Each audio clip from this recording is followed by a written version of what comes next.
We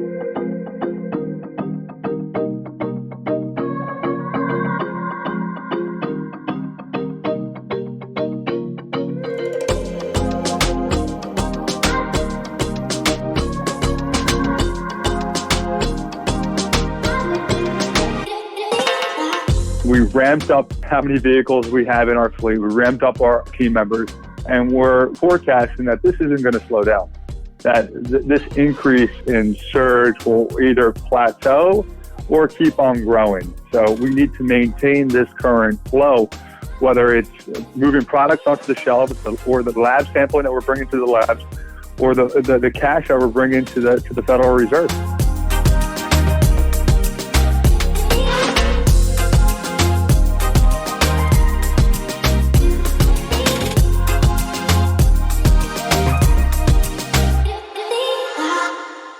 Today on Cannabis and Corona, we have another cannabis entrepreneur whose company is gaining market share during the COVID-19 crisis. Ari Raptis, the CEO of Talaria Transportation. Ari, welcome to the show. Hey, Dan. Thank you for having me. I'm really excited to speak with you today because the nature of your business gives you a real-time view of how the COVID-19 crisis is impacting the cannabis industry. And before we talk about Corona and its impact on the cannabis industry, can you give our listeners just a quick overview of the cannabis transportation business? Of course.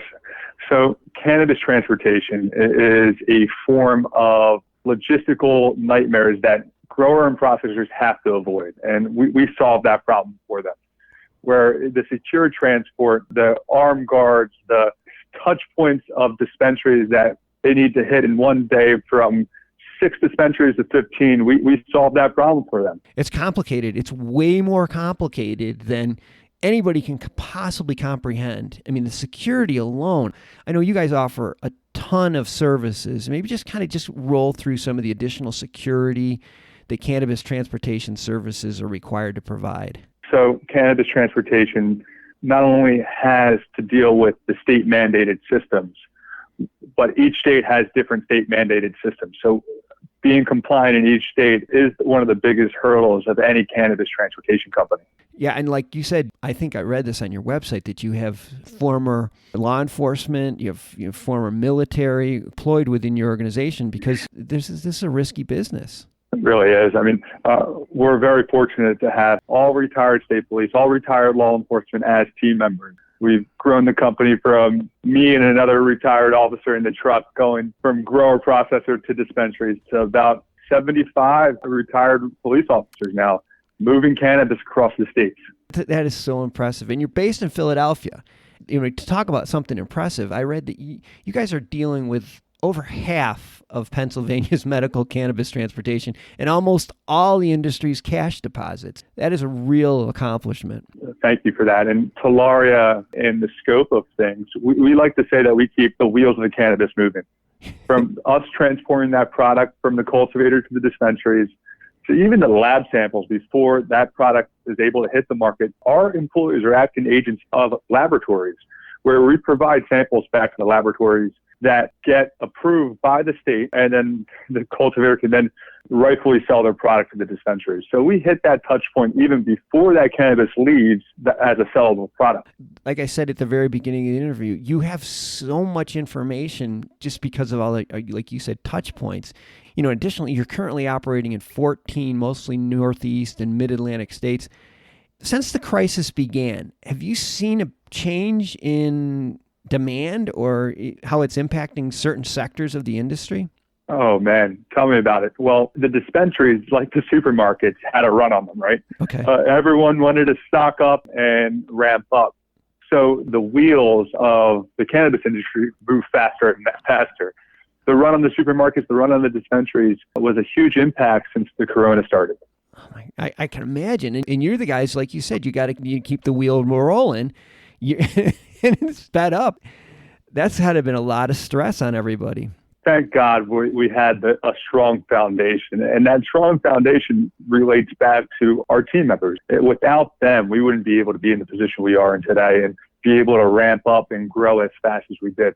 Now, since the surge, how's things been since the surge? Is it just leveled off, or is it increased since before? Well, we hired an extra 40% more team members onto the team, and we purchased 30% more vehicles. So we ramped up how many vehicles we have in our fleet. We ramped up our team members, and we're forecasting that this isn't going to slow down, that this increase in surge will either plateau or keep on growing. So we need to maintain this current flow, whether it's moving products onto the shelves or the lab sampling that we're bringing to the labs or the cash that we're bringing to the Federal Reserve.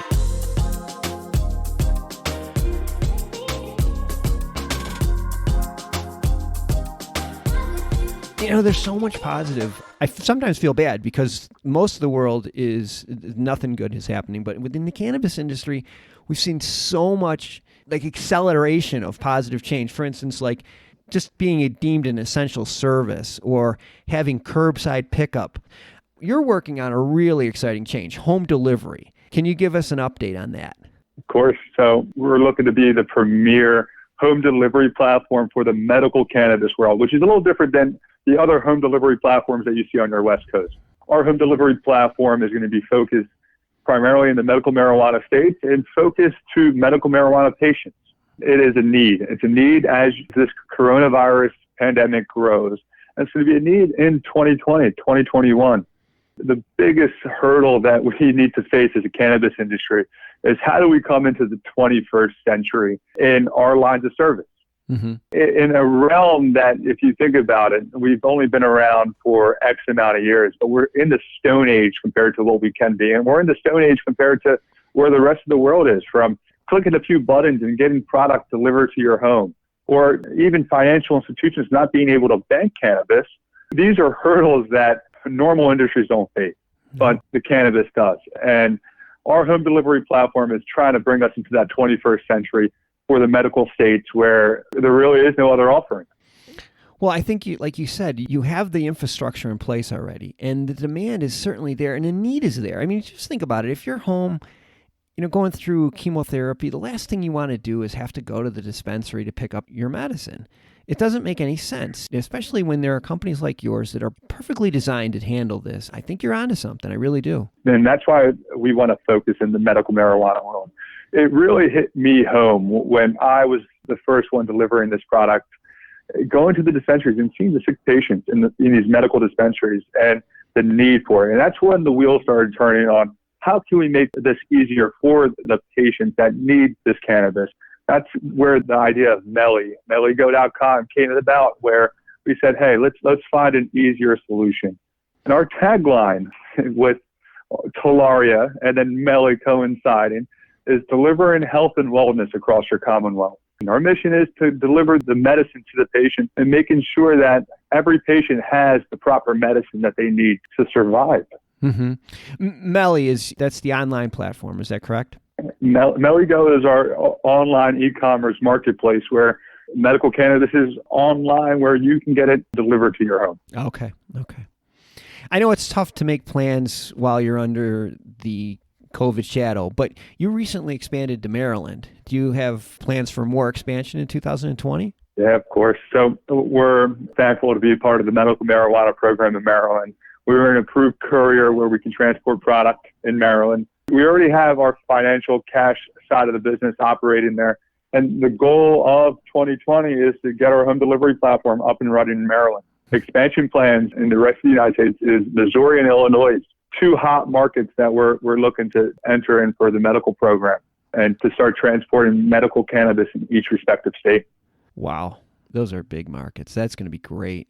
Will you be needing to raise capital? So at the current moment, we're not raising capital. We're self-funding it. We're bootstrapping this expansion plan, and we're very fortunate to be able to self-fund everything. But towards the end of 2020 is when we're going to look to external sources to say, hey, now we've grown a company to 16 states. Let's bring it to the rest of the United States. Let's move into that distribution center. Let's move into the other 33 states that are operating. Jeez.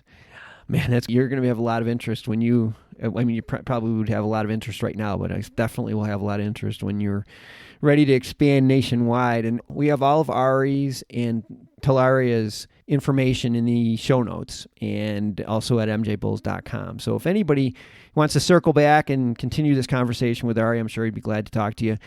Ari, thanks for being on the show today, and thanks for giving us some positive news. Thank you, Dan, and thank you for having me. It's been a wonderful experience. Well, let's have you back on again, as we get out of this, as we exit this Corona shadow. Thank you, Dan. Looking forward to it.